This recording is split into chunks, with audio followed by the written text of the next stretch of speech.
अल्लाहु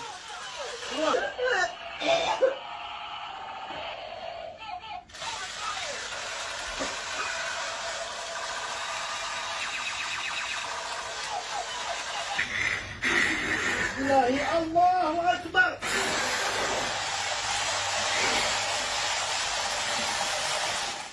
तो हर रोज आपके लिए एक ऐसे ही किसी पाखंडी की वीडियो हम लेकर आते हैं जो कि सनातन को बदनाम करते हैं लेकिन अपने मजहब पर झांक कर नहीं देखते। नमस्कार, आप देख रहे हैं सुदर्शन न्यूज। स्वागत है आपका जनमत में। मैं हूं आपके साथ शिवम दत्त मेहता और रात के 9 बज चुके हैं। आपके फेवरेट शो का समय हो चुका है। एकमात्र ऐसा शो जहां पर हर खबर पर पोल के माध्यम से आप भाग लेते हैं।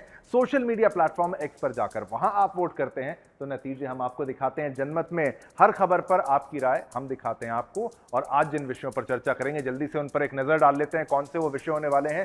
रुद्र इजराइल। जी हाँ, इजराइल जो है वो एक्टिव मोड पर है। वो किसी की सुन नहीं रहा। वो कह रहा भाई हम तो तैयार हैं, आपकी नहीं सुनेंगे। युद्ध तब रुकेगा जब हम चाहेंगे। फिर आगे बढ़ेंगे, ये मुद्दा तो आपको बताएंगे विस्तार से। फिर दुर्गा पूजा से दिक्कत क्यों है, ये है। आगे बढ़ते हैं, चलिए ये वाला मुद्दा भी आपको बताएंगे।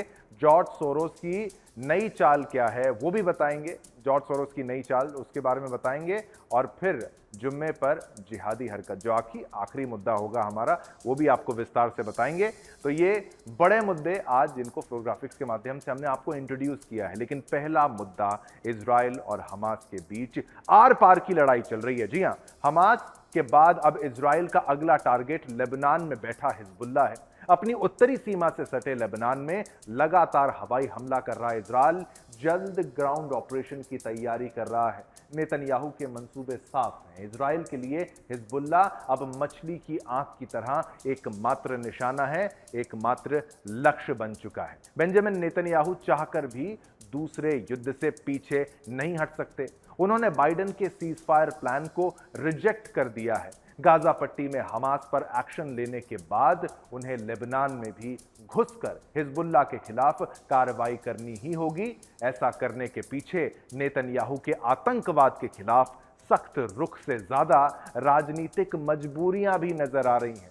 दरअसल इजराइल में जिस सरकार को नेतन्याहू लीड कर रहे हैं वो एक पूर्ण बहुमत की सरकार नहीं है, वो एक गठबंधन की सरकार चला रहे हैं। नेतन्याहू उन दक्षिणपंथी सदस्यों के समर्थन पर निर्भर हैं जिन्होंने गाजा युद्ध में लगातार संघर्ष विराम का विरोध किया है, जो अभी भी जारी है। दक्षिणपंथी मंत्री इतामार बेन गाविर ने ये धमकी दी है कि अगर इजराइल प्रधानमंत्री प्रस्तावित संघर्ष विराम योजना से सहमत होते हैं तो वे नेतन्याहू मंत्रिमंडल से इस्तीफा दे देंगे।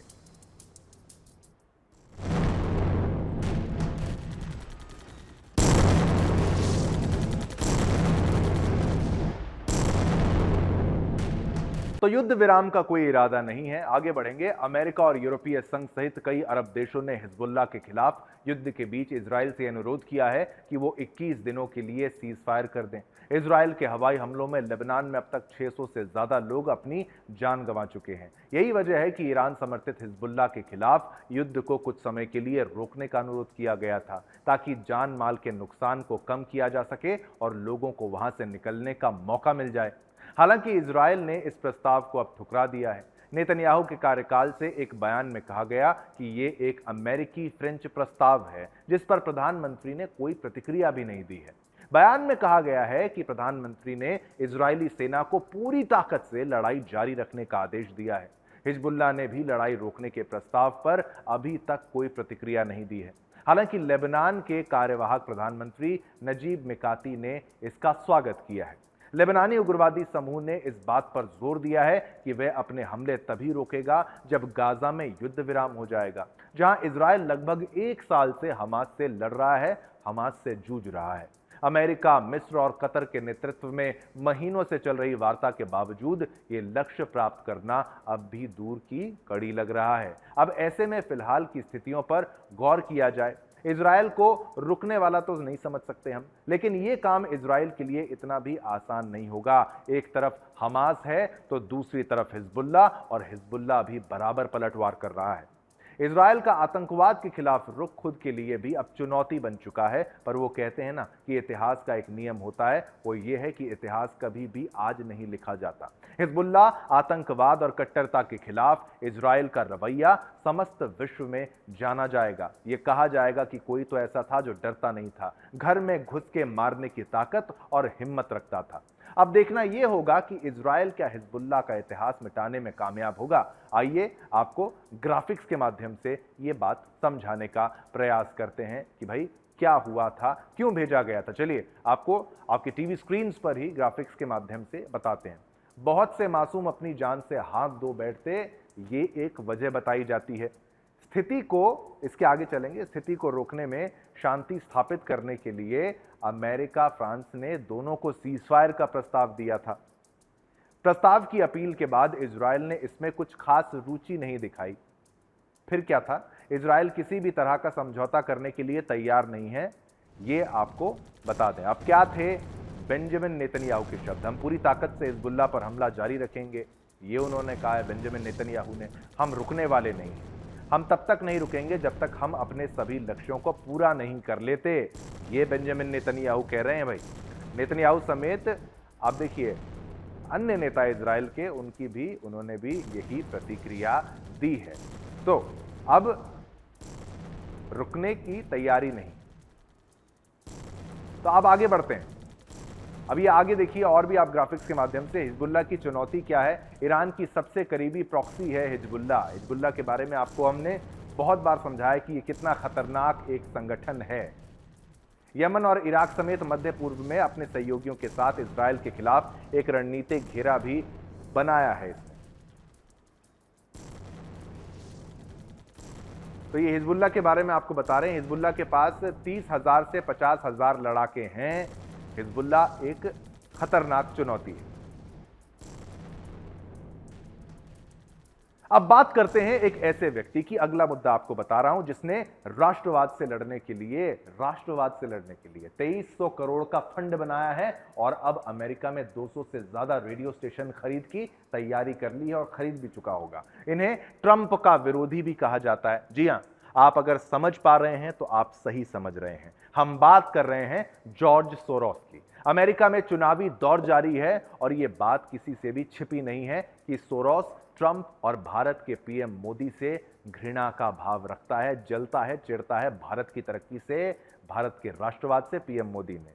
तो इस खरीद के पीछे कोई बड़ी रणनीति है क्या, यह आपको बता दें। दरअसल वामपंथी अमेरिकी अरबपति जॉर्ज सोरोस को अमेरिका में ओडेसी खरीदने की मंजूरी मिल गई है। ओडेसी कंपनी अमेरिका की दूसरी सबसे बड़ी रेडियो चेन है और इसके पास अमेरिका के भीतर 200 से अधिक रेडियो स्टेशन हैं। इसे सुनने वालों की संख्या 16 करोड़ से अधिक है। इसे हाल ही में अमेरिका में रेडियो, केबल और ऐसे ही इलेक्ट्रॉनिक माध्यमों को नियंत्रण करने वाली संस्था एफसीसी ने मंजूरी दी है और ये एक बड़ी डील मानी जा रही है। एफसीसी की इस मंजूरी के कारण अमेरिकी चुनाव के कुछ दिन पहले वामपंथी कारोबारी की पहुंच 16 करोड़ से अधिक लोगों और 40 बाजारों तक हो सकती है। जिस कंपनी को सोरोस ने अधिकृत किया है उस पर लगभग 3200 करोड़ का कर्ज है। सोरोस ने हाल ही में यह कर्ज अपने हाथों में ले लिया था।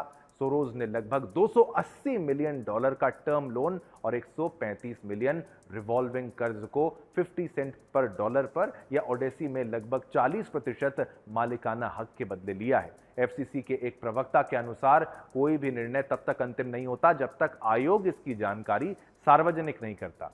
सोरोस वाले निर्णय हमने सार्वजनिक नहीं किए हैं। एफसीसी ने बताया है कि उसे ओडेसी के दिवालिया होने के पहले के स्वरूप और बाद के स्वरूप को लेकर आवेदन मिला है। उसने बताया कि इसने 1 साल तक लगता है, ऐसा लगता है समय लगेगा। वहीं पूर्व राष्ट्रपति डोनाल्ड ट्रंप द्वारा नामित एफसीसी आयुक्त नॉथन सिमिंगटन ने इस प्रक्रिया की आलोचना की है और दावा किया है कि इसे तेजी से आगे बढ़ाया गया है। उन्होंने आरोप लगाया है कि एफसीसी ऐसी कंपनियों को विदेशी स्वामित्व वाली सीमा की शर्त से छूट देता है जो दिवालियापन से बाहर निकल रही हों।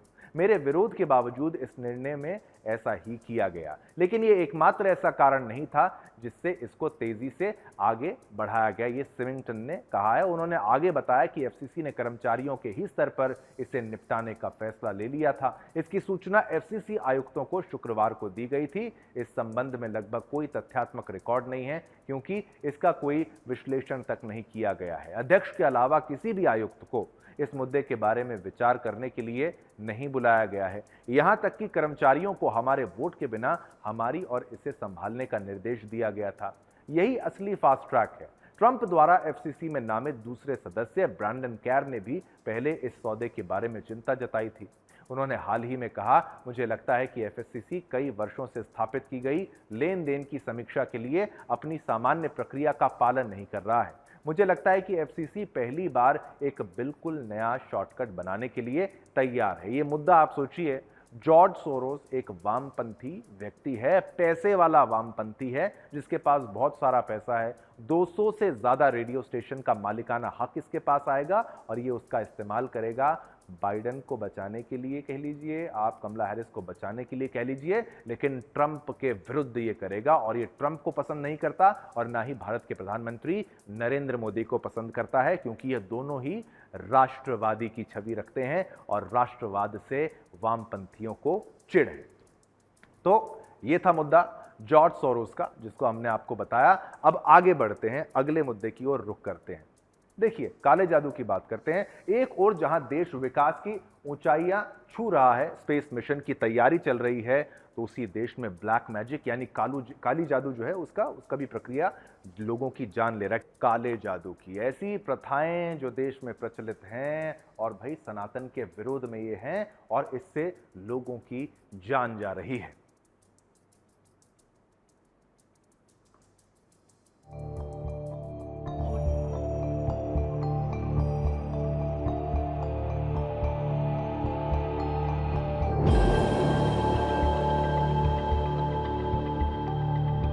तंत्र मंत्र से कैसे ले स्कूली बच्चे की जान, स्कूल की तरक्की के लिए बच्चे की बलि चढ़ी। अंधविश्वास के भ्रमजाल में कहीं आप भी तो नहीं। हाथरस के हॉस्टल का क्या है काला सच?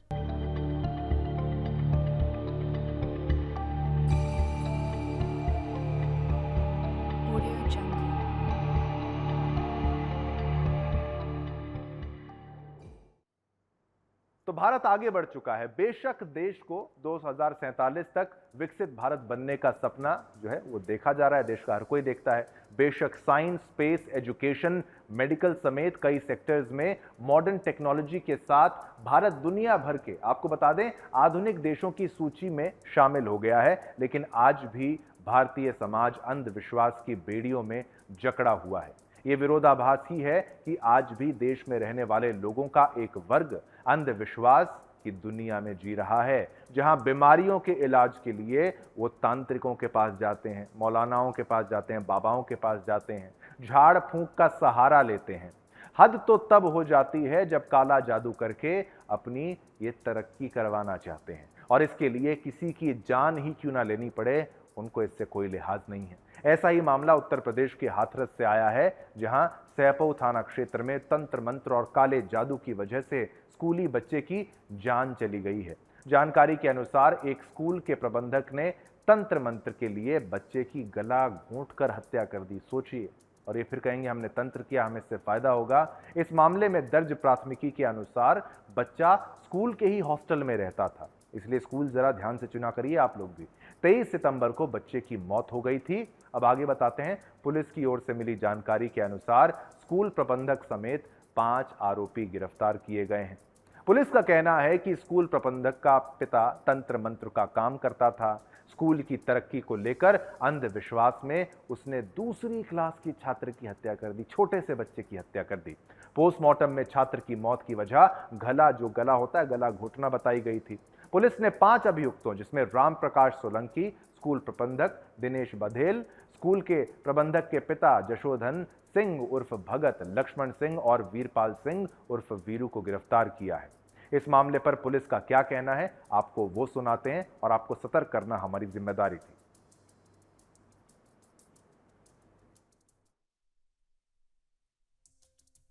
दिनांक 23 सितंबर को थाना सहपऊ के ग्राम रसगवां स्थित डीएल पब्लिक स्कूल के छात्रावास में एक बालक की दुखद हत्या कारित कर दी गई थी। इस संबंध में वादी की तहरीर पर सुसंगत धाराओं में अभियोग पंजीकृत किया गया था। थाना सहपऊ पुलिस द्वारा घटना का सफल अनावरण करते हुए प्रबंधक सहित 5 अभियुक्तों की गिरफ्तारी की गई है और उन्हें न्यायिक अभिरक्षा में भेजा गया है। इस संबंध में पुलिस द्वारा समस्त पहलुओं की जांच करते हुए अग्रेतर विधिपूर्ण कार्रवाई की जाएगी। विवेचना अभी प्रचलित है। चलिए आगे बढ़ते हैं, अगले मुद्दे की बात करते हैं। राजस्थान की राजधानी जयपुर में कांग्रेस से बीजेपी में आए पार्षदों का शुद्धिकरण किया गया। जी हां, मैं आपको फिर से बता दूं, शुद्धिकरण किया गया है। रिपोर्ट्स के मुताबिक जयपुर की हवा महल विधानसभा सीट से बीजेपी विधायक यानी कि बाल मुकुंद आचार्य ने पार्टी में शामिल होने वाले नेताओं पर गंगाजल और गौमूत्र का मिश्रण का छिड़काव कर उनका शुद्धिकरण किया है। उनके अनुसार एमएलए बाल मुकुंद ने इससे पहले जयपुर नगर निगम हेरिटेज कार्यालय का भी शुद्धिकरण किया है, फिर पार्षदों पर गौमूत्र और गंगाजल का छिड़काव किया। उन्होंने कहा कि गंगाजल से शुद्धि करके अशुद्धि को निकाला गया है। जयपुर हेरिटेज नगर निगम में हनुमान चालीसा और मंत्रोच्चार के साथ कार्यवाहक महापौर कुसुम यादव ने मेयर की कुर्सी संभाली। इस दौरान कई साधु संत भी मौजूद थे।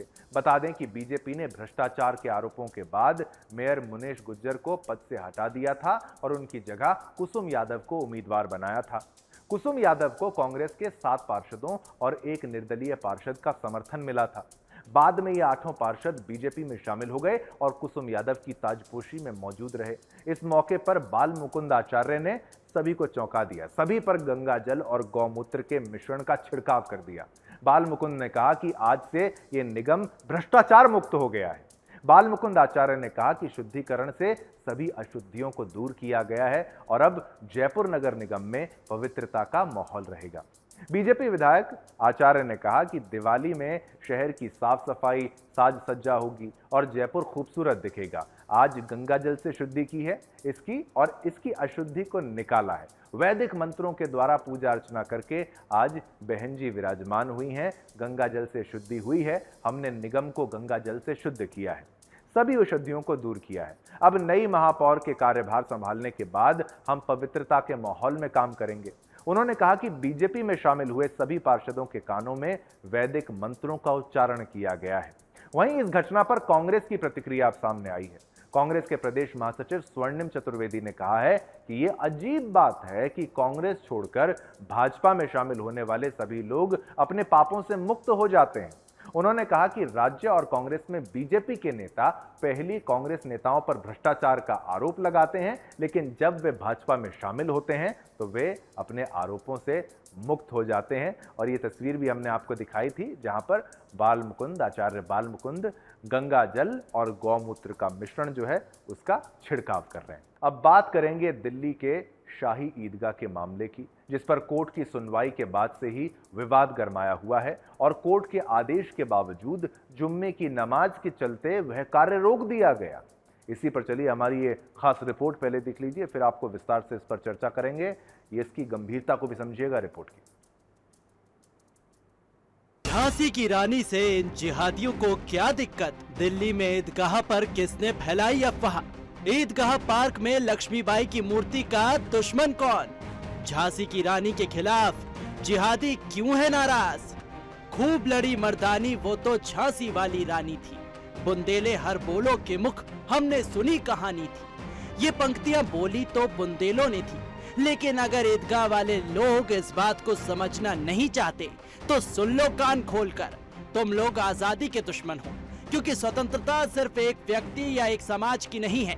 स्वतंत्रता हमारी है, हिंदुस्तान की है। हिंदुस्तान में रहकर हमारी वीरांगना से नफरत करने वालों की हमारे देश में कोई जगह नहीं, क्योंकि यही असली दुश्मन है स्वतंत्र भारत के। भाई यहाँ पे जो लोग इकट्ठा हुए हैं अपना एतजाज दिखाने के लिए इकट्ठा हुए हैं कि ये जो झांसी की रानी की जो मूर्ति लगा रहे हैं ये शाही ईदगाह के बैकग्राउंड में लगा रहे हैं, जहाँ पे दिल्ली की इंडिया की सबसे ज़्यादा एक नमाज होती है ईद की, और यहाँ पे इज्तिमा वगैरह भी होते हैं जो कि पूरी जगह ये यूज़ होती है। नॉर्मली नमाज में इतनी जगह यूज़ नहीं होती क्योंकि बहुत ज़्यादा बड़ी जो है ये मस्जिद है, ठीक है, ईदगाह है शाही। लेकिन बस पॉइंट ये 2 लफ्जों में ये इबादत की जगह है। ये सब लोग इकट्ठे इसलिए हुए हैं कि ये मूर्ति कहीं और लगा लें। ईदगाह की जमीन डीडीए की है, हम नहीं कह रहे जमीन डीडीए की है किसी और की है, बस मूर्ति है यहाँ पर न लगाएं बस। उससे दिक्कत ये है हमारी इबादत नहीं होती है किसी भी मूर्ति किसी भी फोटो के आगे पीछे, चाहे आगे हो चाहे पीछे हो, चाहे साइड में हो, चाहे भगवान की हो, चाहे किसी इंसान की हो या फिर किसी पक्षी की हो, किसी की भी हो, वो चीज हमारे अंदर हमारे नमाज के आसपास नहीं हो सकती है। दिल्ली के ईदगाह में खुलेआम रानी लक्ष्मीबाई का विरोध करने वालों को माफ नहीं किया जाएगा। बहरहाल शाही ईदगाह की जमीन पर अतिक्रमण को लेकर फैलाई जा रही अफवाह को लेकर बन रहे हालातों को पुलिस ने वक्त रहते संभाल लिया। मामले में सुनवाई के दौरान कोर्ट ने ईदगाह समिति की निंदा की। फिलहाल कोर्ट ने शाही ईदगाह पार्क में झांसी की रानी की मूर्ति लगाने पर कोई रोक नहीं लगाई है, लेकिन आखिर में कब तक ये देश के दुश्मन स्वतंत्रता सेनानियों का विरोध करते रहेंगे? हिंदुस्तान में रहकर आजादी के वीरों से नफरत करने वाले ही असली कट्टरवादी हैं, लेकिन रानी लक्ष्मीबाई की मूर्ति का विरोध करने वाले कहीं जिहादी तो नहीं? जरा ध्यान दीजिए, कहीं आपके बगल में बैठा इंसान राष्ट्रवाद का दुश्मन तो नहीं? Bureau report, Sudarshan news. के लिए खड़े हुए कि ईदगाह की जो ज़मीन है वो चली गई, यहाँ हमारा बचपन गुजरा, छोटे से बड़े खेलते हुए इसी में हम बड़े हो गए, हमारे बड़ों का ही बचपन इसी में गुजरा। अब अचानक ये जगह जा रही है ना हाथ से और जगह हमारे से छीनी जा रही है, तो इस पे हमें ही नहीं जितने भी लोग खड़े हुए सबको दुख हो रही है, सबकी आंखें नम है, इसीलिए खड़े हुए कि ईदगाह की जो ज़मीन है वो चली गई, यहाँ हमारा बचपन गुजरा, छोटे से बड़े खेलते हुए इसी में हम बड़े हो गए, हमारे बड़ों का ही बचपन इसी में गुजरा। अब अचानक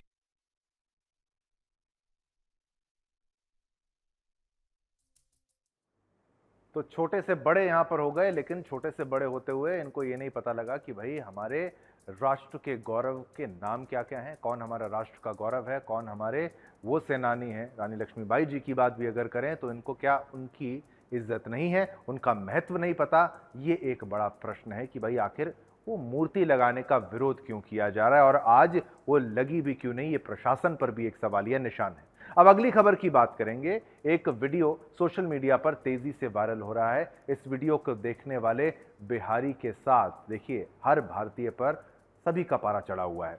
सब पश्चिम बंगाल की सीएम ममता बनर्जी को पानी पी पी कर कोस रहे हैं। इस वीडियो ने कुछ लोग जो हैं उसमें दिख रहे हैं जिन्होंने बिहार के आए हुए छात्रों को पीटा है। वीडियो कहां का है, कब का है, इसके बारे में किसी को कोई खास जानकारी नहीं है, लेकिन वीडियो में साफ दिख रहा है कि कैसे लोग एक कमरे में घुसते हैं और वहां से सो रहे दो युवकों को हड़का रहे हैं, डांट रहे हैं। इसके बाद बंगाली में उन दोनों युवकों से कुछ पूछते हैं। जब वो बंगाली नहीं समझ पाते तो हिंदी में उनसे पूछा जाता है कि कहां से आए हो। इस पर दोनों युवकों में से एक उठकर बोलता है कि वो बिहार से हैं। अब देखिए, इसके बाद उन बंगालियों का बवाल शुरू हो जाता है। पहले कमरे में घुसे 3-4 बंगाली लोग उन लड़कों को धमकी देते हैं। इस दौरान बिहार के दोनों लड़कों ने उनकी आईडी जो है, उनकी आईडी कौन सी है वो आप अपनी आईडी बताओ, ऐसा उनको बोला जाता है। इसके बाद लड़कों को थाने ले चलने की धमकी दी जाती है। पूछते हैं कि तुम लोग यहाँ क्यों आए हो। कान पकड़ के उठक बैठक करवाते हैं और बोलते हैं आज के बाद कभी आओगे यहाँ, कहाँ जाओगे तुम लोग। ये सारे सवाल डराना इन लड़कों को, बच्चों को दानापुर से निकल जाएगा। 2 बिहारी लड़कों से डॉक्यूमेंट छीनने की धमकी भी उनको दी जाती है कि अपने डॉक्यूमेंट्स दिखाओ। इसके बाद उन लड़कों से भी काफी बदतमीजी की जाती है। ये वीडियो एक्स और फेसबुक पर कई लोगों ने शेयर किया है। लाखों लोग ये वीडियो देख चुके हैं और एक बार आप भी इस वीडियो को देखिए, ध्यान से देखिए किस तरीके से ये धमकी उनको दी जा रही है, परेशान उनको किया जा रहा है। भाई परेशान तो बड़े हवे। एक बात सुनो, अब तुम लोग को जाना पड़ेगा हवालात में। डॉक्यूमेंट निकल, डॉक्यूमेंट निकल, कहाँ पे तुम्हारा डॉक्यूमेंट है? निकल, कौन सा बैग है?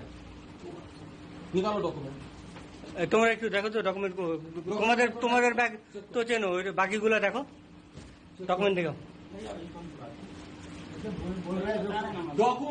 डॉक्यूमेंट निकलना। भाई तू ज्यादा सियाना मत बोल, अब भी यहाँ पे बनेगा ना। मार दीजिए ना भैया, मारना है तो मार दीजिए, कोई बड़ी बात नहीं है। ज्यादा बात बोलता है, बैठ यहाँ पे, बैठ। बैठ तो रहे, सब छोड़ देगा। बैठ यहाँ पे, कहाँ का है डॉक्यूमेंट? यहाँ पे क्यों आया? नहीं आएंगे, आज ही चले जाएंगे। अभी बोलिए आपसे, तुम लोग डुप्लीकेसी क्यों करते हो? फेक सर्टिफिकेट क्यों बनाते हो? बनाओ चाचा बाबा फिर तुमसे नहीं आएंगे, बोलिए ना। कान पकड़, उठ उठ उठ, बैठ, कान पकड़, बैठ। फेक कैंडिडेट এরা আসছে এখানে পরীক্ষা कभी आएगा? आप कहाँ जाएगा तुम लोग? कहाँ जाएगा तुम लोग? नहीं सर, दादा घर कहाँ पे है? दानापुर निकल जाएगा। वेस्ट बंगाल से डॉक्यूमेंट निकाल, पहले तेरे डॉक्यूमेंट कुछ नहीं फाड़ना है, बोला ना नहीं फाड़ेंगे। अगर फाड़ना होगा तो लेकर फाड़ देंगे, कुछ नहीं फाड़ेंगे बोलेगा। तुम्हारा कैरियर नहीं खत्म करना है, तुम्हारा डॉक्यूमेंट पहले देखना है। फिर तुमको बता रहे हैं डॉक्यूमेंट निकाल, पहले देखना है।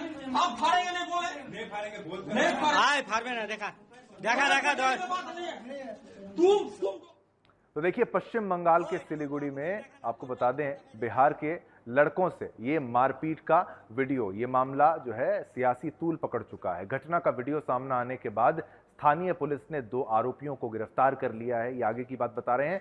पिटाई के वायरल वीडियो पर कार्रवाई होने से बिहार में आरजेडी और जेडीयू में क्रेडिट लेने की होड़ लग गई है। आरजेडी ने बिहार की नीतीश सरकार पर हमला बोला है और बंगाल की ममता सरकार से बात कर आरोपियों के खिलाफ कार्रवाई करवाने का दावा कर दिया है।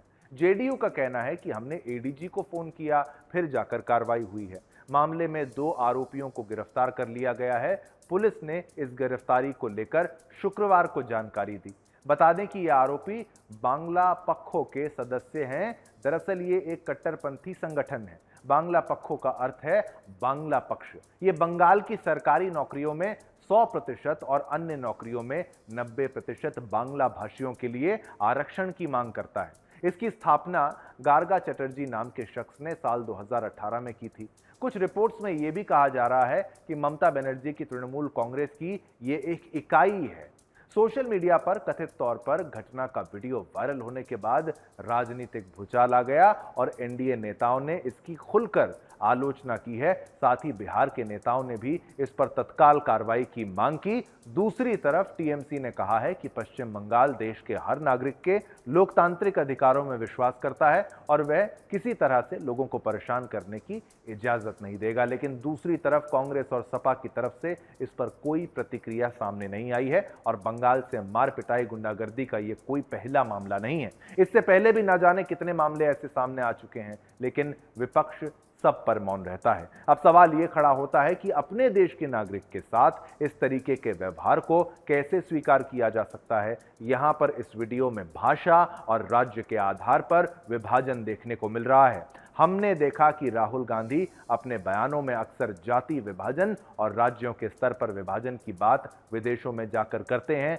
तो क्या ये वीडियो उनकी इस विभाजनकारी नीति का परिणाम है? और सवाल ये भी कि ये कौन लोग हैं जो इस तरीके से किसी के भी घर में घुसकर इस तरीके का व्यवहार करते नजर आ रहे हैं? ये ममता सरकार की नाकामी को भी दिखाता है। जिस तरीके से खुलेआम गुंडागर्दी दिखाई जा रही है और अपने देश के दूसरे राज्य के लोगों को बिहार का नागरिक समझकर उन्हें लात घूंसों से पीटा जा रहा है और उन्हें पैरों में गिराकर उनसे माफी मंगाई जा रही है। वहीं दूसरी तरफ हमारे देश में ऐसे भी नाम रहे हैं जिन्होंने कभी भी राज्य या जाति देखकर भी कभी किसी पथ पर कदम नहीं बढ़ाया। बात करें स्वामी विवेकानंद जी की, वो खुद बंगाल के रहने वाले थे, लेकिन उन्होंने विश्व स्तर पर भारत का नाम रोशन किया। उन्होंने ये नहीं सोचा कि मैं बंगाल का हूं तो सिर्फ बंगाल को ही आगे बढ़ाऊंगा। चाहे सुभाष चंद्र बोस की अगर हम बात करें तो उन्होंने अगर अंग्रेजों से लोहा लिया, उन्होंने अगर युद्ध लड़े, उन्होंने फौज को तैयार किया तो वो संपूर्ण भारत के लिए किया था।